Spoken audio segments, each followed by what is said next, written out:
Hello everyone and welcome to another very nice game from round 5 of the World Rapid Championship 2021. It's the always unpleasant Alexei Shirov versus Magnus Carlsen, and it's a game where Magnus deliberately goes into a bad position just because he probably knows how to play it a little bit better than Shirov. You'll see what I mean by this. So Shirov has the white pieces and he opens with e4. We have e5 by Magnus. Knight to f3, knight to c6, and bishop to b5. So just a nice Rui Lopez. We have a6, Morphy's defense, bishop to a4, and now knight to f6. We have castles and bishop to e7, d3, and b5. Attacking the bishop here, we have bishop to b3 and Magnus castles. We have a4, so this is all very standard stuff. We're going after the b5 pawn, rook to b8, captures, and knight to c3 now. And Magnus plays bishop d6, preparing to develop his light square bishop. Shirov goes knight to d5, saying, are you maybe interested in a trade here? And Magnus captures on d5. Captures, and now the position, of course, is a known one, but what black will do here is play knight to d4, and then white will capture. For example, black captures, and you get this very weird looking structure in the center, and the game goes on.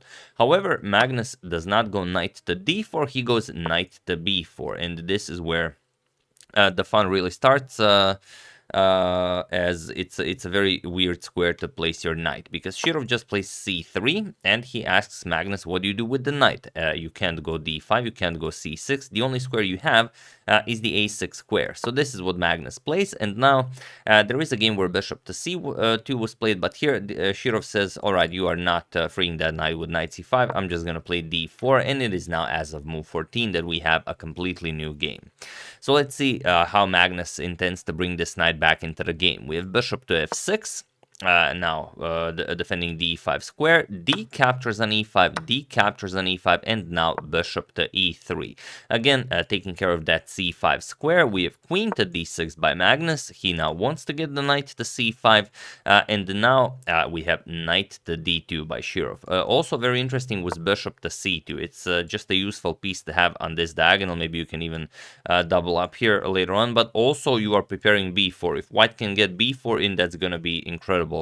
For white, you're gonna control the a5 square, the c5 square, so it's gonna be really tricky for this knight to get into the game. And okay, now the queen defends it, so you can develop your bishop. You don't have to worry about rook captures on a6, but still, bishop to c2 followed by b4, definitely what white should do. But okay, knight to d2 by Shirov, and now bishop back to e7, gaining more control over c5, and maybe having some ideas of pushing the f pawn.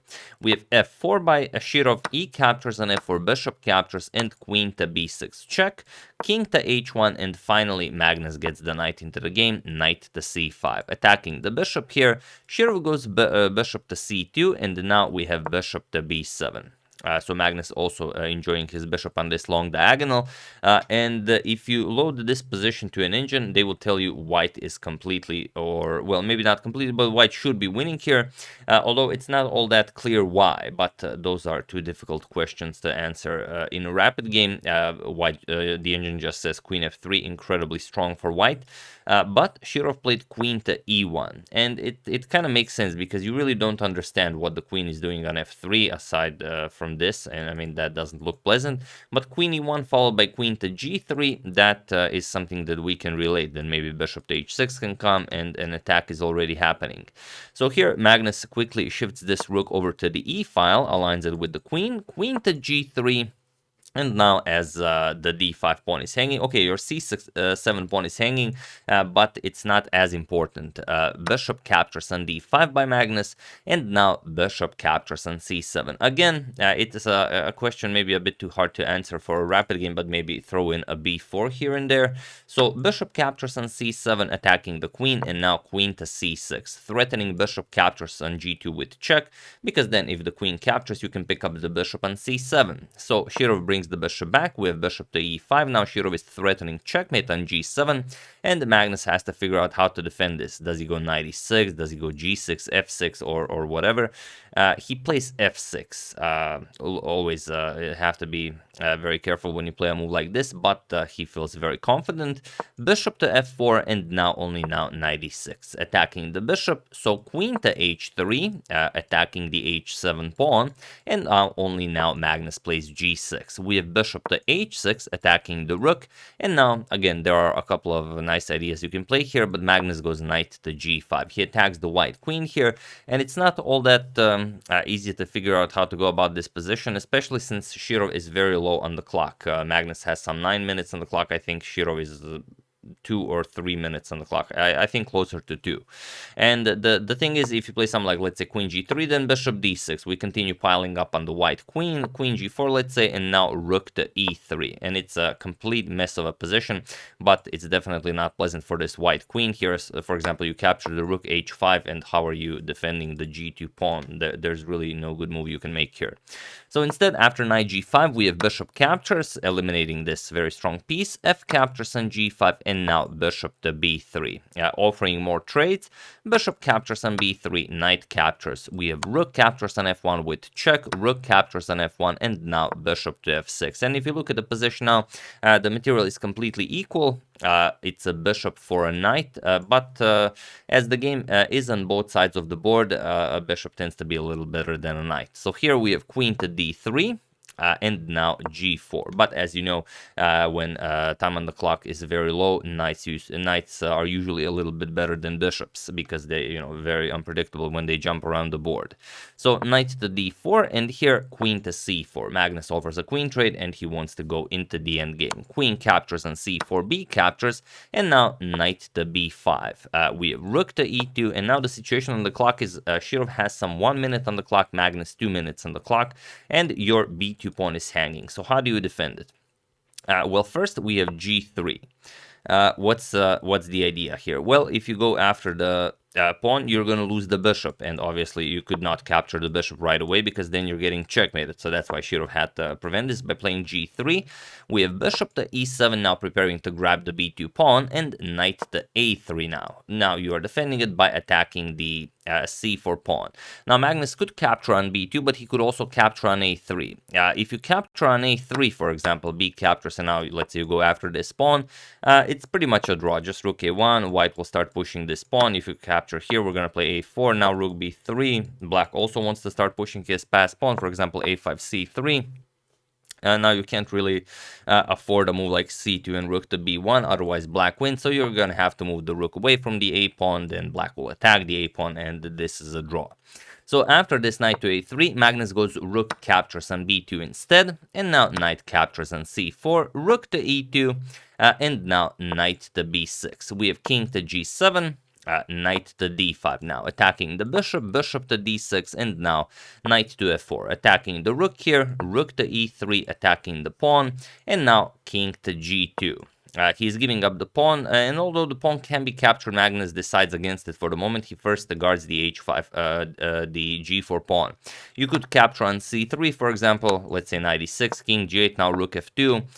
It's still very hard for black to make any progress here, but Magnus says there's no rush. It's if I want to capture this pawn, I will capture it at some point. Rook to f2, and now rook captures on c3. And now Magnus is up a pawn, but it's here a doubled g pawn, and it's very unlikely that you will be able to do something about this. So knight e6 check, king to h6, now comes rook to d2, putting pressure on the bishop. Bishop to e5, and now rook to e2. We have bishop back to b8, and now rook to b2. Again, putting pressure on the bishop. Bishop to a7, and now rook to e2. Again, following the bishop, bishop to e3, and now rook to e2. But now the bishop is defended, so Magnus continues pushing. g5. We have knight to c7, saying, okay, you capture my knight, I'm going to capture the bishop, and then we agree to a draw. Magnus says rook to d3, we have knight to d5, attacking the bishop, and bishop to d4. So still keeping the tension. Knight to e7, now with some ideas of knight f5 check, maybe we can pick up the bishop this way, so just bishop to c5. We have rook to e5, attacking the bishop, rook to d2 check, trying to grab hold of the h2 pawn, but still your bishop is hanging, so first you have to tend to that. King to f1, now comes rook to c2. We defend our bishop, but still putting some pressure on the h2 pawn, and it's not easy for the white king to defend it. You can't cross the g1 square or the g2 square. The rook defends that. So here we have knight to f5 check, and this is a bad move by Shirov. What you should do is probably something like rook to e6 check, king to h7, and now go rook to c6, and now you no longer have any problems. You will, at least you will trade a piece. So you can bring your knight somewhere, for example, knight here, knight here, knight here, and then you will force a trade. And it's very unlikely that Magnus will be able to push for anything here. But knight to f5 check was played, and this now makes it very easy for Magnus to win this game. Magnus just plays king to g6, and now there is really nothing you can do here with the white pieces. And to make matters worse, Shirov played knight to e3, and before he hit the clock, his time ran out, and basically was in this position that he lost on time. But position is completely winning for Magnus, because Magnus will just capture, and after captures, rook captures on h2, and now he has 3 pawns against 1. He will just, for example, push this and win the game. But interestingly, even if you play something like the best defense, let's say king to e1, and okay, the rook still can't capture the h2 pawn because the bishop would hang. King f6, we attack the rook. After rook d5, king e6. Now both the rook and the knight are attacked, and there really isn't anything here. After knight d4 check, you're going to fork the king and the rook. We're going to play captures, captures. Magnus will still capture the h2 pawn, and we're getting pretty much the exact same position as the one that happened in the game, only, you know, a little bit differently, and of course Shiro would have resigned here as well, instead here where his time ran out. But yeah, very nicely done by Magnus, and he finishes day 1 with 4.5 out of 5, which is not bad, as one of the games that could end in a 5 out of 5 was still being played while I was recording this video. The one Duda was playing against Jobava, extremely crazy game. I think that's definitely the one I'm showing next. So I don't know the results of that game until I ended this video. So yeah, that's the game. Hope you guys enjoyed it. I would like to thank Marcus Busse, Checkmate Epilepsy, Catherine Matriarch, Jack Schroeder, and Jeffrey Rydenor for a contribution to my channel. Thank you a lot. I really appreciate it. As usual, you can check 2 of my previous videos here. Thank you all for watching, and I will see you soon, continuing the coverage of this amazing event until it ends. Thank you all. I will see you soon, and have an excellent rest of your day.